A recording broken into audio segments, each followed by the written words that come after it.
Eléyìí ni ọ̀nà àbáyọ fún gbogbo ẹni tí wọ́n bá ń kọ́ ní nǹkan tí ò mọ̀, bóyá wọ́n ń kọ́ níwèé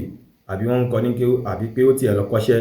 tí ò mọ gbogbo nǹkan tí wọ́n kọ́ látara pé ọpọlọ ẹ̀ ti kú, tí wọ́n sì ti lo gbogbo nǹkan tí wọ́n máa ń lò ní ti dáadáa, léyìí tó máa ń lò láti jẹ́ kí ọpọlọ jí, tòun ti bẹ́ẹ̀ náà ọpọlọ yẹn tó máa ń kú sí ni. Kẹ́ni náà kí ó gbìyànjú kó ṣe nǹkan tí Ànábì Muhammad sallallahu alaihi wasallam tó kọ́ wa tí mo fẹ́ ṣàlàyé fún wa yìí. Kẹ́ni náà kí ó lọ ra omi Zemzem, kó wá gbẹ́nu sí inú omi Zemzem yẹn, léyìí tó já sí pé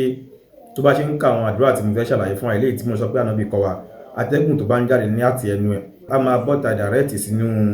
omi yẹn, kó máa sọ wípé Rabbi zidani ilman, kó ka àwọn àdúrà yìí sínú ẹ̀, léyìí tó máa pọ̀ dáadáa sínú omi Zemzem yẹn. Kẹ́ni yẹn kó máa mú lójoojúmọ́, kó sì máa fi pa orí ẹ̀. Ọlọ́run á padà fún ẹni ẹni mímọ̀ léyìí tó ń gun expect. Ẹ jẹ́ kí á pín fídíò yìí ká, ẹ jẹ́ ká sì máa bá wa like àwọn fídíò wa kó lè bá jẹ́ àǹfààní fún gbogbo àwọn èèyàn wa. Ẹ ṣeun.